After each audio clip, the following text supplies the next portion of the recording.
So వివాహం అన్ని విషయములలో ఘనమైనది. Marriage is honourable in all part 5.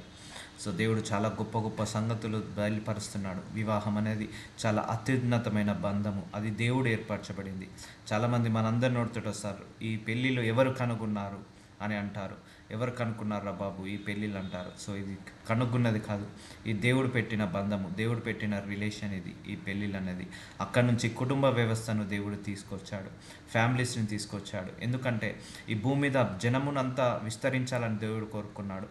కాబట్టి మనిషిని సృష్టించి, స్త్రీ పురుషులను సృష్టించి వాళ్ళ ద్వారా ఈ భూలోకానంతా కూడా విస్తరింపచేశాడు. అంటే మనిషికే అధికారం ఇచ్చాడు. ఈ భూలోకాన్ని నింపే అంత అధికారాన్ని మనిషికే ఇచ్చాడు, ఆ సామర్థ్యాన్ని ఇచ్చాడు.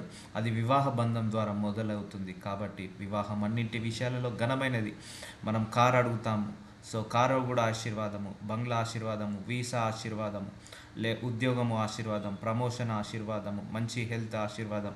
సో ఈ అన్ని ఆశీర్వాదాలలో వివాహము మాత్రము ఘనమైనది అని అంటున్నాడు. ఎందుకంటే అందరూ కూడా ఒక తల్లి గర్భం నుంచి వస్తారు. ఒక అన్నదమ్ములు కావచ్చు, అక్క చెల్లెలు కావచ్చు, ఒక గర్భం నుంచి వచ్చిన రిలేషన్స్ ఇవి. తల్లిదండ్రులు ఆ గర్భం నుంచి వచ్చిన వాళ్ళు. కానీ భార్య భర్తలు అనేది రెండు వేరే శరీరాలు, వేరే ఇతర ప్రాంతాల నుంచి, ఇతర శరీరాల నుంచి పుట్టి ఏకమయ్యే బంధం ఏంటంటే భార్య భర్తల బంధము. అందుకే దేవుడు ఈ యొక్క రిలేషన్ని మాత్రము రెండు వేరే శరీరాల నుంచి తీసుకొచ్చి కలుపుతాడు. కాబట్టి వివాహం అన్నింటి విషయాలలో ఘనమైనది. సో వివాహ విషయంలో first Christ, next husband. So ఒక ఒక ఒక స్త్రీకి మ్యారేజ్ ఏంటంటే ఇక్కడ వైఫ్కి బిఫోర్ మ్యారేజ్ ఇక్కడ చిల్డ్రన్స్ ఉన్నారు. బిఫోర్ మ్యారేజ్ చిల్డ్రన్స్ ఉన్నారు. అప్పుడు వైఫ్ అండ్ హస్బెండ్ ఇద్దరు చిల్డ్రన్స్ని ఏలుతారు. వీళ్ళకి అధికారం ఉంటుంది చిల్డ్రన్స్కి. ఒకసారి పిల్లలకు పెళ్ళి అయిపోయిందంటే, ఫర్ ఎగ్జాంపుల్ ఆడపిల్లకు పెళ్ళయిందంటే, సో ఇక్కడ వైఫ్ ప్లేస్లో, ఫాదర్ ప్లేస్లో హస్బెండ్ వస్తాడు ఎప్పుడైనా కూడా. సో ఒక తల్లికి, ఒక అమ్మాయికి పెళ్ళయిందంటే ఆ అమ్మాయి ప్లేస్లో ఇదివరకు మదర్ ఫాదర్ ప్రొటెక్షన్లో ఉంటారు, దాని నుంచి హస్బెండ్ ప్రొటెక్షన్లోకి వెళ్తారు. సో అందుకే ఒక వైఫ్కి కూడా హస్బెండ్ హెడ్ లాగా ఉండాలి. అంతేకాని ఆడబిడ్డలు కానీ అత్తమామలు కానీ వీళ్ళు హెడ్ కాదు. ఒక వైఫ్కి హెడ్ ఎవరంటే husband. This is the law of God. ఇది దేవుడి యొక్క లా. కానీ మన దగ్గర అవి ఈగో ప్రాబ్లమ్స్ వల్ల అవన్నీ కూడా మార్చేస్తారు. కొంతమంది ఇంట్లో ఆడబిడ్డలు ఇంటికి వచ్చిన కోడల మీద పెత్తనాలు చెలాయించడం, లేకపోతే అత్తమామలు పెళ్ళ చెలాయించడం. సో హస్బెండ్ ఫస్ట్ పెళ్లి చేసుకున్నాడంటే కంప్లీట్ అథారిటీ హస్బెండ్కే ఉండాలి. సో వైఫ్ అండ్ హస్బెండ్ మధ్య ఏ రిలేషన్ కూడా మిడిల్లోకి రావడానికి వీల్లేదు. సో మిడిల్లోకి వస్తే అది చాలా ప్రాబ్లమ్స్ వస్తాయి, గొడవలు వస్తాయి. అందుకే ఎప్పుడు కూడా అలో చేయకూడదు అలాంటి రిలేషన్స్లో కూడా. ఇప్పుడు పెళ్ళి అయిపోయిన తర్వాత ఒక కూతురు తల్లిదండ్రులకు వచ్చి నేను ఇది కొనుక్కోవాలనుకుంటున్నాను, నేను ఇలా చేయాలనుకుంటున్నాను అని తల్లిదండ్రులు చెప్తే, ఆ తల్లిదండ్రులు అమ్మ నీకు పెళ్ళి అయిపోయింది, వెళ్ళి నీ భర్తతో డిస్కస్ చేసుకొని పంపించి భర్త మీద ఆధారపడేలాగా చేసుకోవాలి. అలాగే కుమారుడు కూడా ఏదన్నా వచ్చి తన తల్లిదండ్రులకు చెప్తుంటే నీకు పెళ్ళి అయిపోయింది, నువ్వు నీ భార్యతో చెప్పుకో అని చేసుకోవాలి. ఎందుకంటే వాళ్ళు ఒకరి మీద ఒకరు ఆధారపడేలాగా, ఒకరి మీద ఒకరు అండర్స్టాండింగ్ వచ్చేలాగా, ఒకరి మీద ఒకరు అభిప్రాయం పెరిగేలాగా, డిపెండ్ అయ్యేలాగా ఆ తల్లిదండ్రులు ఏర్పరచాలి. కానీ అన్నిట్లలో వాళ్ళు ఇన్వాల్వ్ అయిపోయి వీళ్ళ మధ్య రిలేషన్స్ని స్పాయిల్ చేయకుండా చూసుకోవాలి. సో ఇదంతా కూడా దేవుడి హైరార్కీ ఇది. కానీ మనుషుల హైరార్కీ వేరు, దేవుడి హైరార్కీ వేరు. సో అందుకే మ్యారేజ్ లైఫ్లో వాళ్ళ అక్క చెల్లెళ్ళు, వీళ్ళ అక్క చెల్లెళ్ళు, వాళ్ళ పేరెంట్స్, వీళ్ళ పేరెంట్స్, వాళ్ళ ఫ్రెండ్స్, వీళ్ళ ఫ్రెండ్స్ అందరూ ఇన్వాల్వ్ అయ్యి ఆ మ్యారేజ్ లైఫ్ని డిజాస్టర్ చేస్తారు. అందుకే 10 మందిలో పాము సావదంటారు కదా. అలాగే మ్యారేజ్ లైఫ్లో ఒక 10 మంది ఇన్వాల్వ్ అయినట్టే ఖచ్చితంగా డైవర్స్ అవుతాయి. So this is the family. Family అంటే ఒక ఫ్యామిలీ లాగా ఉండాలి, హస్బెండ్, వైఫ్, పిల్లలు. So that is the family. ఇంకొక ఒక ఒక ఒక ఇంట్లో 4 పిల్లలు ఉన్నారు, 4కి పెళ్ళయింది. సో 4కి 4 ఫ్యామిలీస్. సో ఎవరిది వాళ్ళు ఇండివిజువల్. సో ఒకరితో ఒకరు కంపేర్ చేసుకోకూడదు. ఒక ఫ్యామిలీ అప్లో ఉండొచ్చు, ఒక ఫ్యామిలీ డౌన్లో ఉండొచ్చు. ఒకరి పిల్లలు బాగా చదవచ్చు, ఒకరి పిల్లలు బాగా చదవకపోవచ్చు. ఒకరికి జ్ఞానం ఉండొచ్చు, ఇంకొకరికి జ్ఞానం ఉండకపోవచ్చు. లేకపోతే ఒకరు తక్కువ స్థాయిలో ఉండొచ్చు, ఒకరు ఎక్కువ స్థాయిలో ఉండొచ్చు. So that is not a matter. So ఎవరు ఏ స్థాయిలో ఉన్నా కూడా ఎవరి ఫ్యామిలీ వాళ్ళదే. సో కాబట్టి ఏ ఫ్యామిలీని వాళ్ళు కట్టుకోవాలి, జ్ఞానముతో కట్టుకోవాలి, తెలివితో కట్టుకోవాలి. కరెక్టే, ఎవరికైనా సహాయం వచ్చినప్పుడు చేయాలి, తప్పనట్లేదు. కష్టం వచ్చినప్పుడు ఆదుకోవాలి, తప్పనట్లేదు. కానీ సో దాన్ని బట్టి మనము అడ్వాంటేజ్గా వెళ్ళకూడదు. సో ఏదైనా కూడా మన జ్ఞానం బట్టి, మన యొక్క విషయాలను బట్టి ఆపరేట్ చేసుకోవాలి. మన మైండ్ సెట్ బట్టి ఆపరేట్ చేసుకోవాలి. అది అకార్డింగ్ టు బైబిల్గా ఉండాలి, కానీ అకార్డింగ్ టు వరల్డ్లీ లాగా ఉండకూడదు. ఈ లోకము వేరు, బైబిల్ వేరండి. లోకం ఒక వైపు డైరెక్షన్లోకి నడిపిస్తుంది, కానీ బైబిల్కి ఆపోజిట్కే లోకం నడుస్తుంది. సో లోకం చెప్పినట్టు కాదు, బైబిల్లో ఏం చెప్తుంది, భార్య గురించి ఏం చెప్తుంది, భర్త గురించి ఏం చెప్తుంది, పిల్లల గురించి ఏం చెప్తుంది, కుటుంబ సంబంధం గురించి ఏం చెప్తుంది, ఇవన్నీ కూడా మనము తెలుసుకొని బైబిల్ ప్రకారంగా నడవాలి. So will continue today. ఎఫెసీలకు రాసిన 5వ అధ్యాయం 6వ వచనం, వ్యర్థమైన మాటల వలన ఎవడును మిమ్మల్ని మోసపరచనీయకుడి. సో కొంతమంది వస్తారు, భార్య భర్తలు అన్యోన్యంగా ఉంటే ఓర్వలేరు, అన్యోన్యంగా ఉంటే సహించలేరు. అలాంటి వాళ్ళు వస్తారు, వ్యర్థమైన మాటలు వచ్చి మోసపరుస్తారు. అంటే భార్య లేనప్పుడు భర్త గురించి చెడుగా చెప్పడం, ఎక్కించి చెప్పడం, భర్త లేనప్పుడు భార్య గురించి చెడుగా చెప్పడం, ఎక్కించి చెప్పడం. సో ఇలాంటి వ్యర్థ మాటల వలన ఎవడు మిమ్మల్ని మోసపరచనీయకుడి. సో వస్తారు చాలామంది చాలా రకాలుగా చెప్తారు, బట్ వైఫ్ అంటే ఏంటిదో హస్బెండ్కి ఒక అండర్స్టాండింగ్ ఉండాలి, హస్బెండ్ అంటే ఏంటిదో వైఫ్ ఒక అండర్స్టాండింగ్ ఉండాలి. ఇద్దరి మధ్య సీక్రెట్స్ ఉండకుండా ఇద్దరిని ఒకరికొకరు అర్థం చేసుకొని ముందరికి వెళ్ళాలి. మూడో పర్సన్ వేలు పెట్టినా కూడా అది నమ్మల్ శక్యం లేకుండా అంతగా మనము బాండేజ్ అంత పెద్దగా ఉండాలి. ఎందుకంటే వైఫ్ అండ్ హస్బెండ్ మధ్య మిస్అండర్స్టాండింగ్స్ వచ్చాయనుకోండి, థర్డ్ పర్సన్ ఎంటర్ అవుతాడు, ఫోర్త్ పర్సన్ ఎంటర్ అవుతారు, వాళ్ళు లేనిపోని అని చెప్తారు. అందుకే వ్యర్థమైన మాటల వలన, సో వ్యర్థమైన మాటలకు చెప్తారు, అగో నీ హస్బెండ్ ఇలాంటోడట, నీ వైఫ్ ఇలాంటిదట. అది కాకుండా కూడా వాళ్ళు ఎక్కించి చెప్తారు, ఎక్కువ చేసి చెప్తారు. అలాంటి వాటి వల్ల మోసపరచనీయకుడి. ఒకవేళ నీకు హస్బెండ్ తోటి భేదాభిప్రాయం ఉంటే కూర్చొని ఆయనతోటే మాట్లాడు, వైఫ్తో భేదాభిప్రాయం ఉంటే కూర్చొని ఆమెతోటే మాట్లాడు. ఇద్దరికి ఏమైనా మిస్అండర్స్టాండింగ్స్ ఉంటే కూర్చొని సెటిల్ చేసుకోవాలి. అది వాళ్ళు వీళ్ళు కలిసి కాదు, ఇద్దరు కలిసి కూర్చొని సెటిల్ చేసుకోవాలి. అంతేకాని వేరే వాళ్ళ మాటలు విని చెప్పుడు మాటల వల్ల ఏమవుతుందంటే వివాహ బంధ సమస్య ఎక్కువగా కూలిపోతాయి. ఏ రిలేషన్ అంతే ఫ్రెండ్, ఒక మంచి స్నేహితులు ఉన్నారు, చెప్పుడు మాటల వల్ల ఆ స్నేహితులు విడిపోవచ్చు. మిస్అండర్స్టాండింగ్స్, సో వివాహ జీవితంలో మిస్అండర్స్టాండింగ్స్ ఎక్కువగా ఉంటాయి, అందరి ఇన్వాల్వ్మెంట్ ఎక్కువగా ఉంటాయి. అది మన ఇండియాలోనే, వేరే కంట్రీస్లో అలా ఉండదు. సో ఎవరి లైఫ్ వాళ్ళదే, ఎలా ఎవరు నచ్చినట్టుగా వాళ్ళు వెళ్ళిపోతారు. సో కానీ ఇక్కడ అలా కాదు. సో వ్యర్థమైన మాటలు ఎక్కువగా ఉంటాయి, మిమ్మల్ని మోసపరచనీకుడి. ఇట్టి క్రియల వలన దేవుని ఉగ్రత అవిధేయులైన వారి మీదికి వచ్చును కనుక మీరు అట్టి వారితో పాలివారై ఉండకుడి. ఒకడు చెడిపోతాడు, ఇంకొన్ని చెడగొట్టడానికి 10 మందిని చెడగొట్టడానికి వస్తాడు. వాళ్ళ లైఫే సరిగా ఉండదు, వాళ్ళ మ్యారేజ్ లైఫే బాగుండదు, కానీ ఇతరుల మ్యారేజ్ లైఫ్ గురించి సలహాలు ఇస్తారు. సో అలాంటి సలహా ఇచ్చే వాళ్ళ మీదకి ఉగ్రత వస్తుంది దేవుడికి. సో ఆ సలహా తీసుకునే వాళ్ళ మీద కూడా దేవుడు ఉగ్రత వస్తుంది. ఎందుకంటే why are you listening to them. నీ భార్య మీద నీకు ఒక అండర్స్టాండింగ్ ఉండాలి, నీకు ఒక బాండేజ్ ఉండాలి, నీకు ఒక అనాలసిస్ ఉండాలి, నీ భర్త మీద ఒక అనాలసిస్ ఉండాలి, ఒక అండర్స్టాండింగ్ ఉండాలి. వాళ్ళు చెప్పిన మాటలు వీళ్ళు చెప్పిన మాటలు విని పాటు చేసుకోవద్దు. అలా చెప్పుడు మాటలు వాళ్ళతో పాలివారై ఉండకూడదు, వాళ్ళతో సహవాసం చేయకండి. కానీ మనకు అలా కాదు, ఎవరైనా భార్య గురించి ఎక్కువగా మాట్లాడుతున్నాడు, చెడుగా మాట్లాడుతున్నాడు అంటే వాళ్ళతోటే ఇంకెక్కువ సహవాసం చేస్తాం. నో, ఎప్పుడైనా చెడు సలహాలు ఇచ్చేటోళ్ళు ఎప్పుడైనా చెడ్డవాళ్ళే, మంచి సలహాలు ఇచ్చే వాళ్ళు ఎప్పుడైనా మంచి వాళ్ళే.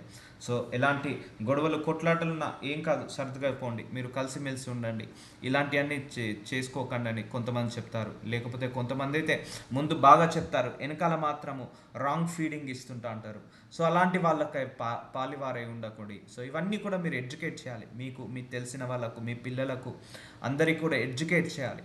అందుకే మ్యారేజ్ లైఫ్లో ఎక్కువ ఇన్వాల్వ్మెంట్ వేరే వాళ్ళది ఉండకూడదు. ఆ పేరెంట్స్, ఈ పేరెంట్స్, వాళ్ళ సిస్టర్, వీళ్ళ బ్రదర్, ఆడబిడ్డలని, అత్తమామలని, మేనత్త అని, మేనమామని, ఆ చుట్టమని, ఈ చుట్టమని, తోక చుట్టం కూడా వచ్చి ఇన్వాల్వ్ అవుతాడు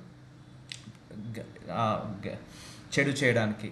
సో అలాంటి వారితో పాలివారై ఉండకూడదు. సో అందుకే ఒకసారి భర్త పెళ్లి చేసుకున్నాడు భార్య అంటే కంప్లీట్ అథారిటీ ఆ భర్తకే ఉండాలి, కానీ ఆ ఆడబిడ్డలకు కానీ అత్తమామలకు కానీ ఉండకూడదు.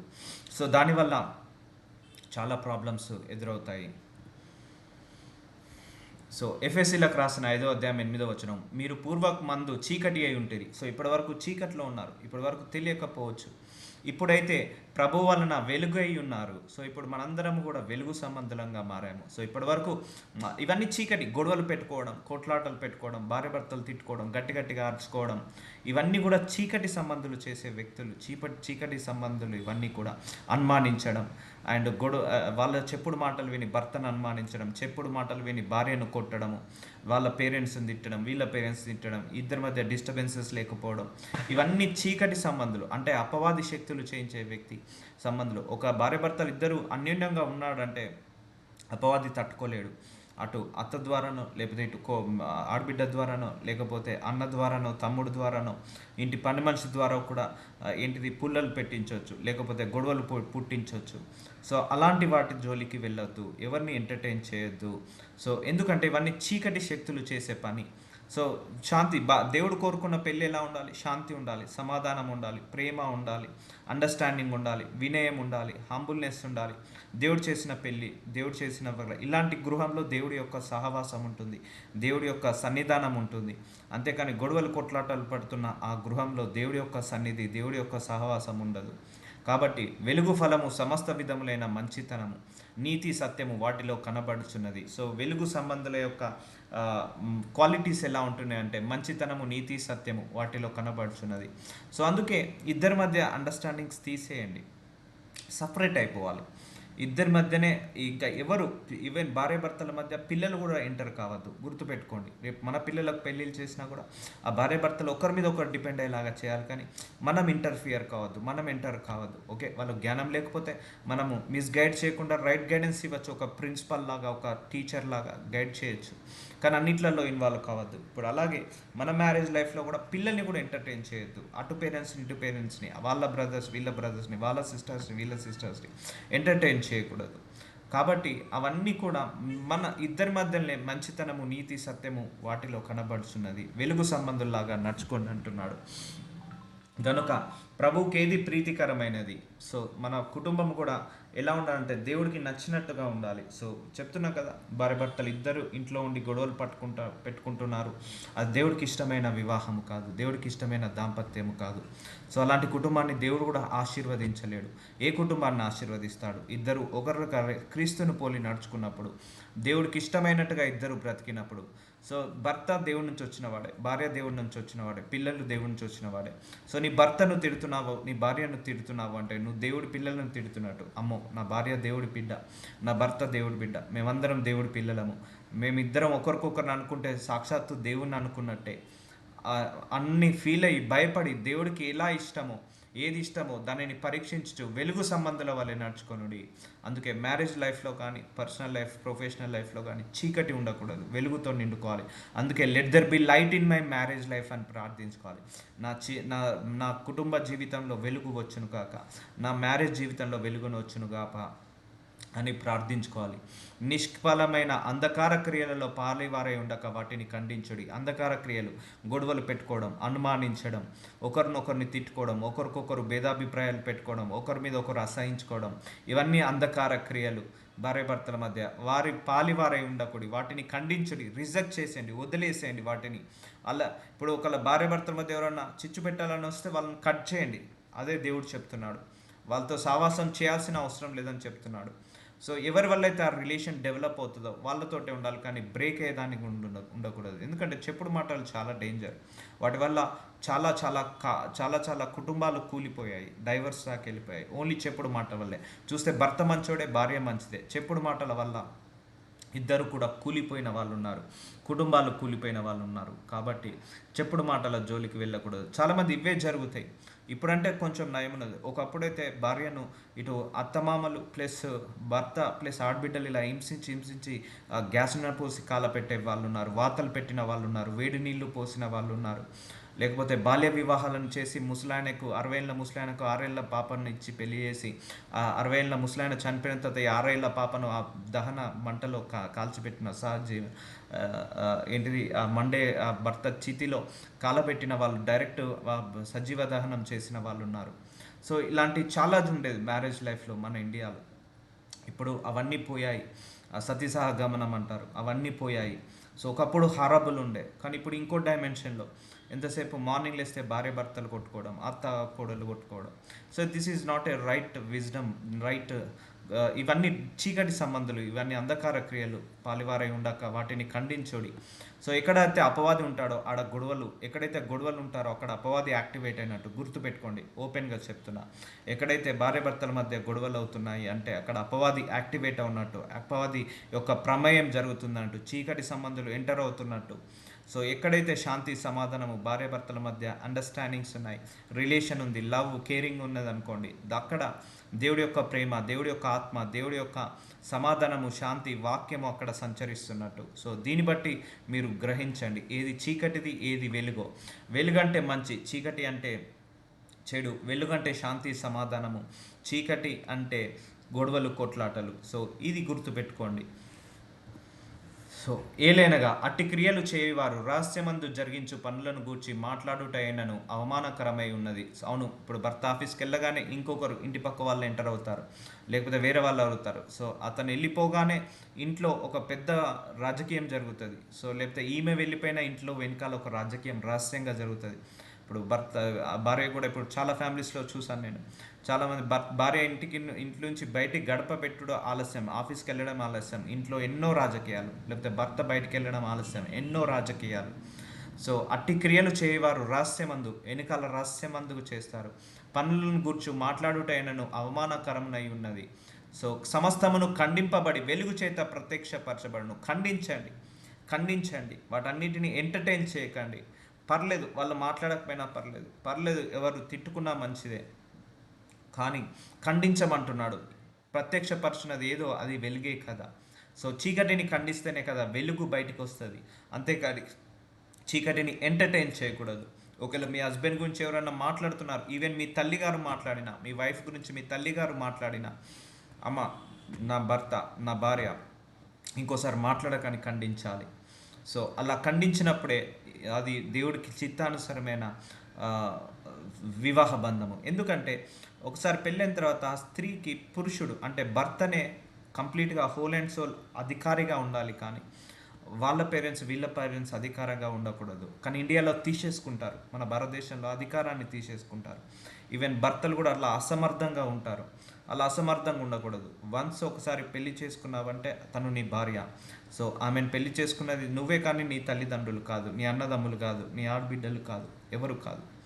సో అలాంటి స్ట్రిక్ట్గా ఉండాలి. అలా ఉంటే మనుషులు వేసే నిందలు చెప్తా పట్టండి, పెళ్ళైండు మారిపోయిండు, పెళ్ళామంటే భార్య అంటే పిచ్చోడు. సో ఇలాంటి మాటలు కూడా అంటారు చాలామంది. బట్ నువ్వు దేవుడికి చిత్తానికి వ్యతిరేకంగా ఉన్నావా, దేవుడికి అనుకూలంగా ఉన్నావా, ఇది చూసుకుంటే సరిపోతుంది. సో ప్రత్యక్షపడినది ఏదో అది వెలిగే కదా. దినములు చెడ్డవి కనుక మీరు సమయం పోనీయక సద్వినియోగం చేసుకొనొచ్చు. సో మ్యారేజ్ లైఫ్ అనేది ఒక 30 years, 25 years, 30 years, 40 years, అంతకంటే ఎక్కువ ఉండదు. 25 to 30 years అంతే మ్యారేజ్ లైఫ్. సో మంచి రోజులు కావు. సో సమయంను సద్వినియోగం చేసుకోండి. సో కొంతమంది పెళ్ళి 20 సంవత్సరాలు 30 సంవత్సరాలు 30 సంవత్సరాలు విషాదమే, 30 సంవత్సరాలు బాధనే. ఏదో పెళ్ళికి ముందు ఏదో ఒక గొడవ అవుతుంది, ఆ గొడవ పట్టుకొని 30 సంవత్సరాలు తిడుతూనే ఉంటారు, కొడుతూనే ఉంటారు. అదొక్క టాపికే, ఇంకేముండదు. పెళ్ళి వాళ్ళకి పిల్లలు పెళ్ళిళ్ళైనా కూడా మళ్ళీ అదే టాపిక్. సో ఎందుకు ఎప్పటిదప్పటిది వదిలేసాలి, ఎక్కడిదక్కడనే వదిలేసాలి. ఒక్క టాపిక్ పట్టుకొని జీవితాంతం తిట్టొద్దు, ఒక టాపిక్ పట్టుకొని జీవితాంతం లాగొద్దు. తెలుసో తెలియకనో తప్పో పొరపాటో దోషం జరిగి ఉండొచ్చు, వాటిని పట్టుకొని లాగ్ చేయొద్దు ఎప్పుడైనా కూడా. సమయంను సద్వినియోగం చేసుకొనొచ్చు. అజ్ఞానుల వలె కాక జ్ఞానుల వలె నడుచుకుంటూ జాగ్రత్తగా చూసుకోండి. అజ్ఞానంతో వయసుగా నీ కుటుంబాన్ని కట్టుకో, తెలివిగా నీ కుటుంబాన్ని కట్టుకో. సో భర్త తప్పు చేస్తున్నాడా, ఎలా దారిలో తెచ్చుకోవాలి, భార్య తప్పు చేస్తుందా, ఎలా దారిలో తెచ్చుకోవాలి. సో జ్ఞానంతో ప్రవర్తించు మ్యారేజ్ లైఫ్లో, చైల్డిష్ కాదు. ఒకసారి పెళ్ళైనాక కూడా చాలామంది కూడా మా అమ్మాయి చిన్న పిల్ల అండి, మా అబ్బాయి చిన్న పిల్లోడు అండి, వాడికి ఏం తెలియనప్పుడు పెళ్ళి ఎందుకు చేయడం. సో అది కరెక్ట్ కాదు. సో ఒకసారి మ్యారేజ్ లైఫ్ అంటే ఇట్ ఇస్ 26, 27 హైలాండ్ మెచ్యూరిటీ. ఆ ఏజ్లో అన్ని రకాల మెచ్యూరిటీ వస్తుంది. సో ఆ ఏజ్లో కూడా ఇంకా చిన్నపిల్ల, మావాడు చిన్నోడు, మనకి ఏం తెలియనప్పుడు ఎందుకు పెళ్లి చేయడం. సో జ్ఞానుల వల్లే నడుచుకోవాలి, జాగ్రత్తగా చూసుకోండి, ఒకరికొకరు జాగ్రత్తగా ఉండాలి. సో ఇవన్నీ కూడా టిప్స్, ఇవన్నీ కూడా కీస్, ఇవన్నీ కూడా. సో ఇలా పాటిస్తే ఏ కుటుంబంలో గొడవలు ఉండవు, ఏ కుటుంబంలో కొట్లాటలు ఉండవు, ఏ కుటుంబం కూడా కోర్టు మెట్లెక్కదు, ఏ భార్య భర్తలు కూడా డైవర్స్ని అనుభవించదు, ఏ భార్య కానీ భర్త కానీ పరాయి స్త్రీతో పరాయి పురుషుతో అక్రమ సంబంధాలు పెట్టుకోవు. సో ఎందుకు? Because of lack of understanding, misunderstandings, lakh of love, lakh of caring, lack of understanding. So ఇవన్నీ కూడా ఉంటాయి. దీనివల్లనే అన్ని కోర్టు మెట్ల దాకా వెళ్ళాల్సి వస్తుంది. సో ఇది దేవుడి చిత్తము కాదు ఇలా ఉండడము. సో ఎఫెసీలకు రాసిన 5:17 ఇందు నిమిత్తము మీరు అవివేకులుగా ఉండకండి. మనకు తెలుసు, నీకో క్లారిటీ ఉండాలి నీ భర్త మీద, నీకో క్లారిటీ ఉండాలి నీ భార్య మీద. తప్పు చేసిందా కొప్పడు, దండించు, మళ్ళీ సమర్థించుకొని ముందడికి వెళ్ళు. సో అంతేకాని తల్లి చెప్పిన మాట, భర్త చెప్పిన మాట, లేకపోతే ఇంకోరు చెప్పిన మాట, ఆడబిడ్డలు చెప్పిన మాట, వాళ్ళు చెప్పిన మాట, బావ లేకపోతే మేనమామ, మేనత్త, వీళ్ళందరూ ఇన్వాల్వ్ అవుతారు. వీళ్ళందరూ చెప్పిన మాటలు కాకుండా అవివేకులు కాక ప్రభు యొక్క చిత్తం ఏమిటో గ్రహించుకోండి. సో మనిషి చిత్తం కాదు, ఇక్కడ దేవుడి యొక్క చిత్త ప్రకారం నడవాలి. మ్యారేజ్ లైఫ్ అనేది దేవుడి చిత్తానుసారంగా నడవాలి. మరియు మద్యముతో మత్తులై ఉండకూడి. సో భర్త మద్యం తాగుతున్నాడు, వచ్చిన శాలరీ అంతా కూడా ఖర్చు పెడుతున్నాడు. మద్యంతో తాగేవాడు ఎలా ఉంటాడు? భార్యను వచ్చి కొట్టడము, పిల్లల్ని కేర్ చేయకపోవడం, ఇవన్నీ కూడా ఒక మద్యం అంటే ఆల్కహాల్కి అడిక్ట్ అయిన వాళ్ళు వల్ల కూడా ఈ కుటుంబ వ్యవస్థ పాడైపోతుందని దేవుడి చిత్తము. మద్యంతో మత్తులే ఉండకూడి. సో ఇప్పుడు భర్త వచ్చిన శాలరీ అంతా తాగేస్తాడు, లేకపోతే తాగిన తర్వాత భార్యను తన్నడం, బూతులు తిట్టడం, లేకపోతే తాగిన తర్వాత మర్చిపోవడం, లోకాన్ని మర్చిపోయి వేరే పరాయి పురుషులతో అక్రమ సంబంధాలు పెట్టుకోవడం. ఈ త్రాగుడు అనే వ్యసనం ద్వారా ఇవన్నీ జరుగుతాయి. ఈ త్రాగుడు అనే వ్యసనం ద్వారా కుటుంబాలు చిన్న భిన్నం అవుతాయి. ఈ త్రాగుడు అనే వ్యసనం ద్వారా కుటుంబ వ్యవస్థ పాడైపోతుంది. దాంతోపాటు ఆరోగ్యం పాడైపోతుంది, ఆ లివర్ పాడైపోతుంది, ఆ లంగ్స్ ప్రాబ్లం అయిపోతుంది.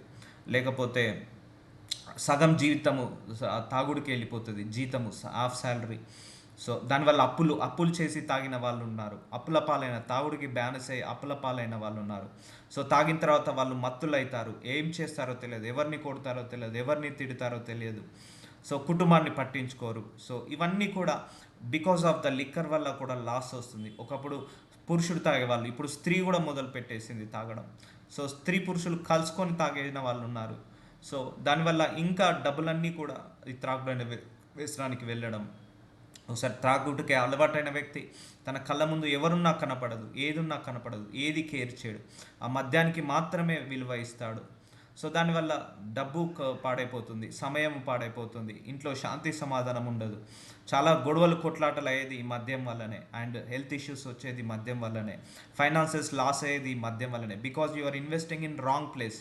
ఒక మనిషి కష్టపడిన సొమ్ము ఎక్కడ ఖర్చు పెట్టాలి? ఇల్లు కొనుక్కోవడానికో, జాగ కొనుక్కోవడానికో, బంగారం కొనుక్కోవడానికో, లేకపోతే ఇంకా మంచి దుస్తులు కొనుక్కోవడం, మంచి భోజనం పెట్టడానికో, వీటికి ఇన్వెస్ట్మెంట్ పెట్టాలి. కానీ ఈ త్రాగుడికి, డ్రగ్స్కి, వీటికి పబ్బులకు, వీటికి ఇన్వెస్ట్మెంట్ పెడితే అది మనీ మొత్తం వృధా ఖర్చు అవుతుంది. సో అప్పు చేసైనా కూడా తాగే వాళ్ళు ఉన్నారు. సో దానిలో దుర్వ్యాపారము కలదు. చూసారా, మద్యంతో మత్తులైన వాళ్ళు ఎలా ఉంటారు? వాళ్ళు మూర్ఖులుగా బిహేవ్ చేస్తారు. ఆ టైంకి మెడిసిన్ పడాల్సిందే, మందు పడాల్సిందే, తాగాల్సిందే. సో దానివల్ల పిల్లలను పట్టించుకోరు, ఎందుకంటే ఆ లిక్కర్ అలా లాగేస్తుంది మనిషిని. సో భార్యను పట్టించుకోరు, ఇంట్లో కుటుంబాన్ని మీద బాధ్యతగా ఉండరు. ఎంతసేపు వచ్చిన జీతం వచ్చినట్టు తాగుడికే, ఇటు జీతం అంతా త్రాగుడికే పెడతారు. దుర్వ్యాపారం కలదు అంటే దాంట్లో చెడు ఉంది, మూర్ఖత్వం ఉంది, గొడవలు ఉన్నాయి, కోట్లాటలు ఉన్నాయి. అయితే ఆత్మపూర్ణులై ఉండుడి. మద్యంతో నీ శరీరాన్ని నింపకు, వాక్యముతో నింపుకో, దేవుడి శక్తితో నింపుకో, దేవుడి ఆత్మతో నింపుకో, దేవుడి బలంతో నింపుకో. ఎన్ని కుటుంబాలు నాశనమయ్యే తెలుసు కదా మనందరికి కూడా. చిన్నప్పటి నుంచి చూస్తున్నాం, ఈ లిక్కర్కి అలవాటైన వాళ్ళు, లిక్కర్కి బానిసైన వాళ్ళు అనేక కుటుంబాలు నాశనం చేసుకున్నారు, చిన్న భిన్నం చేసుకున్నారు, విచ్ఛిన్నం చేసుకున్నారు.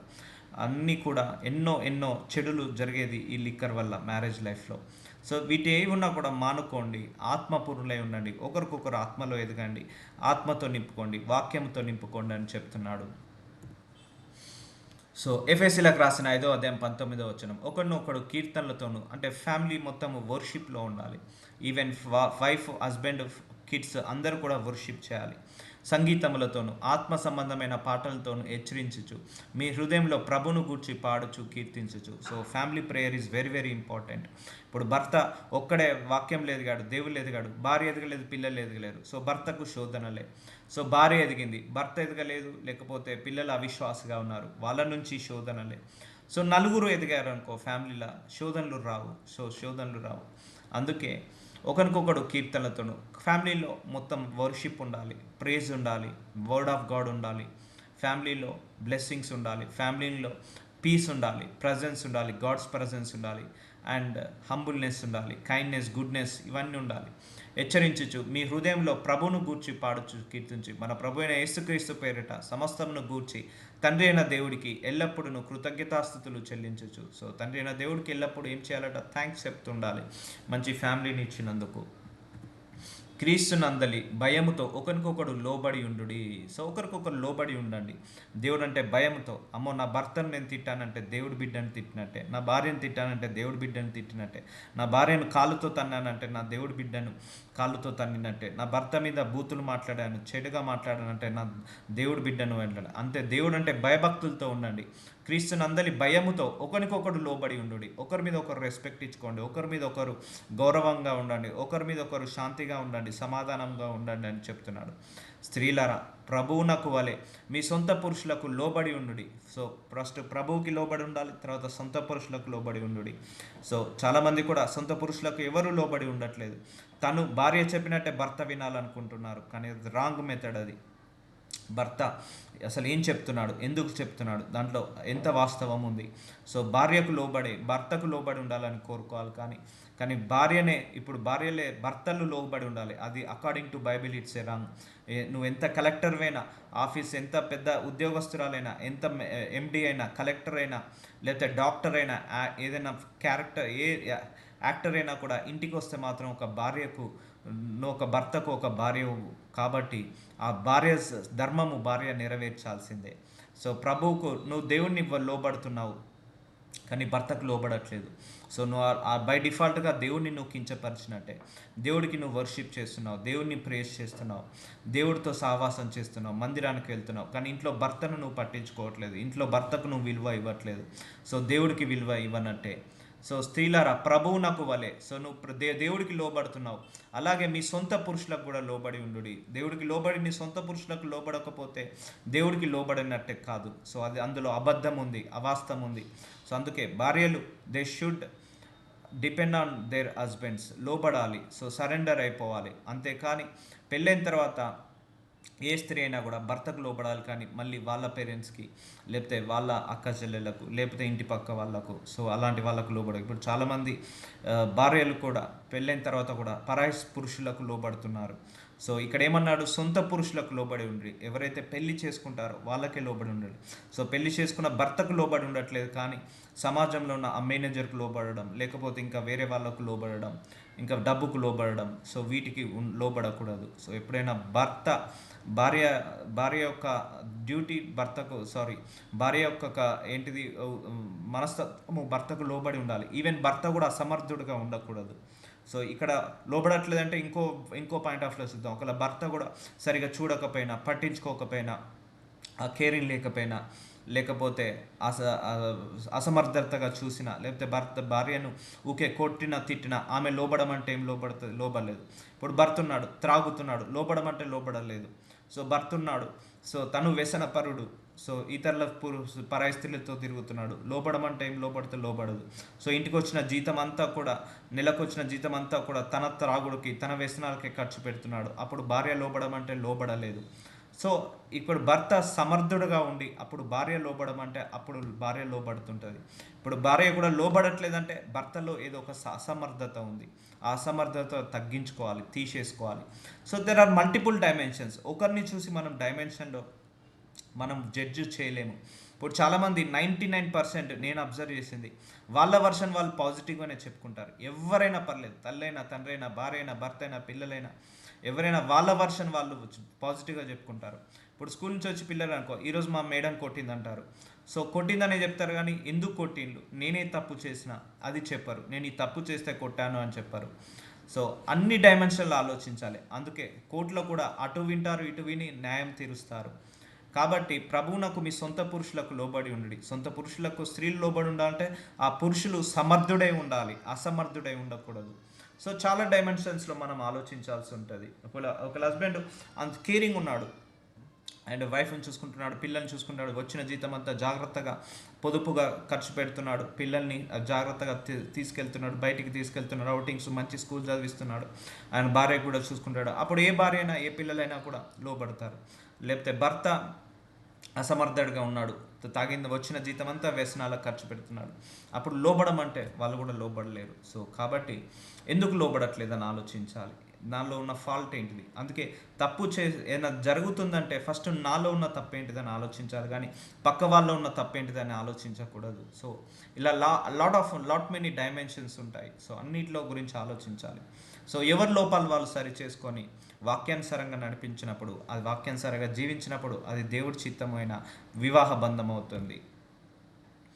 సో ఎఫెసీలకు రాసిన ఈ 5వ అధ్యాయం 20వ వచనం, క్రీస్తు సంఘమునకు శిరస్సు అయి ఉన్నలాగా మనందరము ఒక సంఘము, మనందరికీ శిరస్సు ఎవరు? యేసు ప్రభువారు. అన్ని సంఘాలు ఉన్నాయి లోకంలో, అన్ని సంఘాలకు శిరస్సు ఎవరు? యేసు ప్రభువారు. మనందరం శరీరము. సో క్రీస్తు సంఘమునకు శిరస్సు అయి ఉన్నలాగా పురుషుడు భార్యకు శిరస్సు అయి ఉన్నాడు. సో భర్త ఎవరట? భార్యకు శిరస్సు అయి ఉన్నాడట. క్రీస్తే శరీరమునకు రక్షకుడై ఉన్నాడు. మనందరం కూడా సంఘానికి శరీరం లాంటి వాళ్ళము.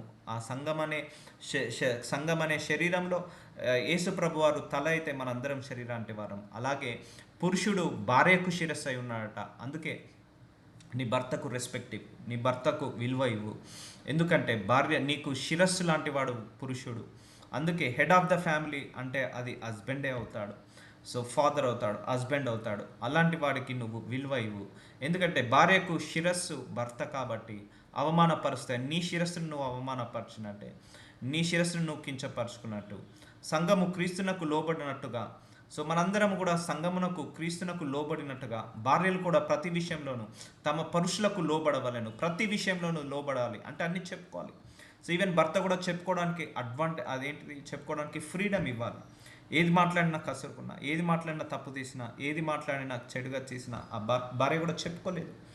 సో భయపడుతుంది. కాబట్టి క్రీస్తునకు లోబడినట్టుగా భార్యలు కూడా ప్రతి విషయంలోనూ తమ పురుషులకు లోబడవలేను, ప్రతి విషయంలోనూ లోబడవలేను. సో ఇది ఇలా జరిగితే అది నిజమైన కుటుంబ సమస్య. సో ఇప్పుడు దేవుడు తప్పు చేస్తున్నాడా, లేకపోతే మతం తప్పు చేస్తుందా, కులం తప్పు చేస్తుందా, సంఘం తప్పు చేస్తుందా, వ్యవస్థ తప్పు చేస్తుందా, అసలు ఈ మ్యారేజ్ బంధమే తప్పు చేస్తుందా అనేది ఇప్పుడు మనకు అర్థమైంది. ఒక క్లారిటీ, ఎవరు తప్పు చేయట్లేదు. ఈ భార్య భర్త ఇద్దరి మధ్య ల్యాక్ ఆఫ్ అండర్స్టాండింగ్, మిస్అండర్స్టాండింగ్ వల్ల, ల్యాక్ ఆఫ్ లవ్ వల్ల, lack of caring, lack of misleadings వల్ల ఇవన్నీ కూడా జరుగుతున్నాయి. సో ఇక్కడ దేవుడు ఏమో చేయట్లేదు.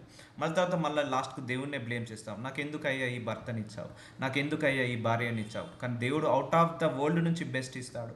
అయ్యో నేను తాగొద్దు, నేను నా సంపాదన అంతా నా పిల్లల కోసం, భవిష్యత్ కోసం నేను ఇన్వెస్ట్మెంట్ పెట్టాలి, నేను సంఘంలో మంచి గౌరవంగా ఉండాలని భర్త ఆలోచించాలి.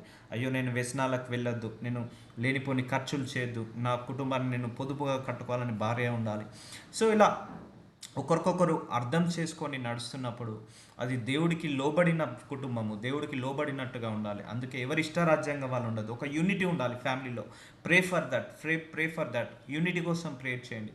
ఇంట్లో 5 ఉంటే 5లో యూనిటీ ఉండాలని ప్రేయర్ చేయండి. ఇద్దరు భార్య భర్త ఉంటే భార్య భర్తల మధ్య యూనిటీ రావాలి, భార్య భర్తలతో పాటు పిల్లల మధ్య యూనిటీ రావాలి అని ప్రేయర్ చేయండి. ఎంతమంది పిల్లలు ఉంటే పిల్లలు, భార్య భర్త, తల్లిదండ్రులు అందరూ కూడా యూనిటీ ఉండాలని ప్రేయర్ చేయాలి. ఒక్కడు యూనిటీ తప్పినా, ఒక్కరిలో చెడు ఆత్మ ఉన్న, నలుగురు ఇంట్లో 6 ఉన్నారు ఫ్యామిలీ మెంబర్స్, 4 పిల్లలు, 2 భార్య భర్తలు, 6.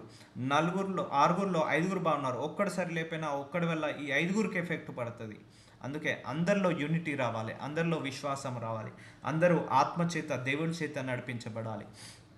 సంఘానికి కూడా ఒక్కరిని వదిలేసిపోయినా కూడా ఆ ఒక్కడి వల్ల మనకు డిస్టర్బెన్సెస్ వస్తుంది.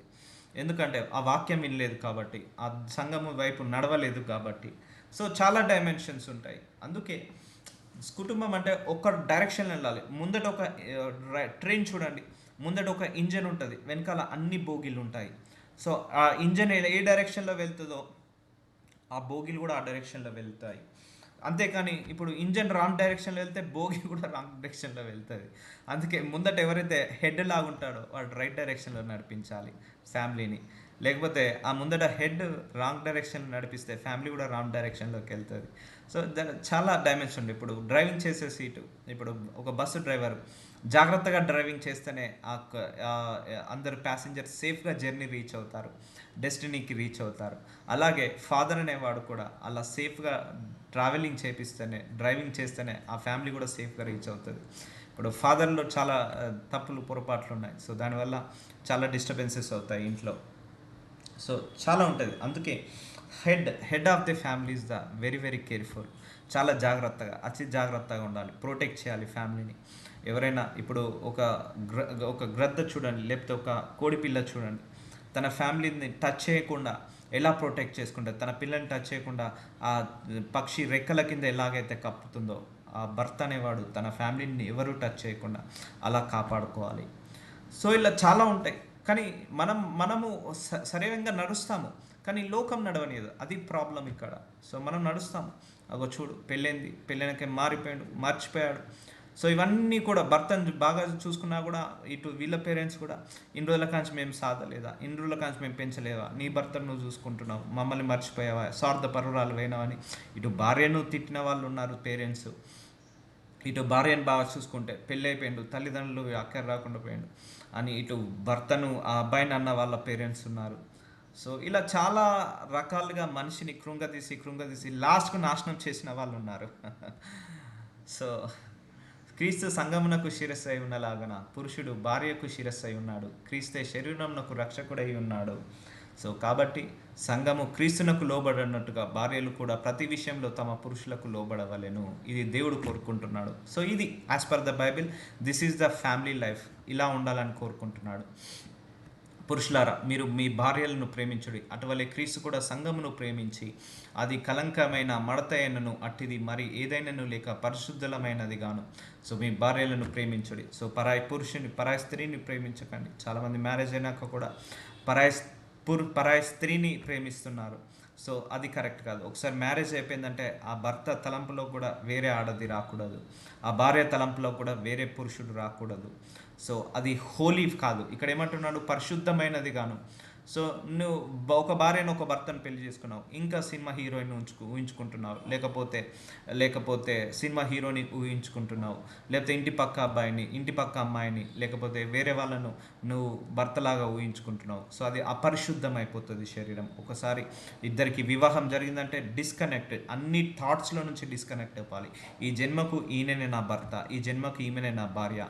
సో ఆ ఇంటెన్షన్లోకి వెళ్ళాలి. కలంకమైనను మడతైనను అట్టిది మరి ఏదైనాను లేక పరిశుద్ధమైనది గాను. సో పరిశుద్ధం అది. మనసులో చెడు ఆలోచనలు, చెడు తలంపులు లేక, పాపపు తలంపులు లేక మంచి పరిశుద్ధమైన తలంపులతో ఉండమని దేవుడు చెప్తున్నాడు. నిర్దోషమైనది మహిమ గల సంఘముగాను ఆయన తన ఎదుట దానిని నిలబెట్టుకొనవలనని వాక్యముతో ఉదక స్థానము చేత, వాక్యంతో ఉతుక్కోండి అంటున్నాడు. వాక్యంతో ఉతుక్కోండి, పరిశుద్ధులు కాండి. వాక్యానుసారంగా నీ కుటుంబాన్ని కట్టుకో, వాక్యానుసారంగా దేవుడి చిత్తాన్ని తెలుసుకో, దేవుడికి మహిమకరంగా నువ్వు బ్రతుకు. ఇప్పుడు కుటుంబము ప్రాస్పరిటీలో ఎదిగింది అనుకోండి, దేవుడికి మహిమ కలుగుతుంది. కుటుంబము అందరి మధ్య అండర్స్టాండింగ్ ఉందనుకోండి, దేవుడికి మహిమ కలుగుతుంది. కుటుంబంలో శాంతి సమాధానం ఉన్నదనుకోండి, దేవుడికి మహిమ కలుగుతుంది.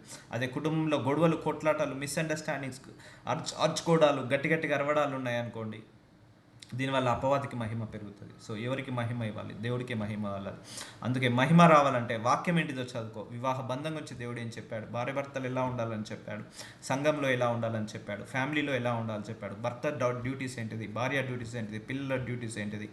సో ఇవన్నీ కూడా చేసి వాక్యం చదువుకొని ఉదక వాక్యంతో ఉతుక్కో అంటున్నాడు. స్నానం చేయి, వాక్యంలో స్నానం చేయి, దానిని పవిత్రపరచి పరిశుద్ధుడటకై దాని కొరకు తన్ను తాను అప్పగించుకోలేను. పరిశుద్ధులు కాండి, వాక్యంతో ప్యూరిఫై చేసుకోండి. మీ వాక్యంతో కుటుంబాన్ని కట్టుకోండి, వాక్యానుసారంగా పిల్లల్ని పెంచండి, వాక్యానుసారంగా భార్య భర్తను చూసుకోవాలి, భర్త భార్యను చూసుకోవాలి. ఇది కుటుంబము.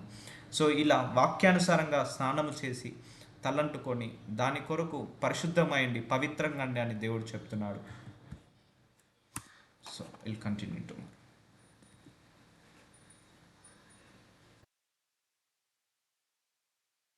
Thank you Jesus. నాజరుడు యేసయ్య, ఇదిగో తండ్రి, వాక్యానుసారంగా మరొకసారి మాతో మాట్లాడి మా మనోనేత్రాలను తెరిచి ఈరోజు కూడా మీ వాక్యము మాకు ప్రత్యక్షాన్ని దయచేసినందుకు వందనాలు. Thank you so much for this word of God my lord.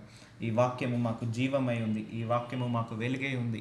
ఈ వాక్యం ద్వారా మేము మా కుటుంబాలను కట్టుకునే శక్తిని మాకు దయచేయమని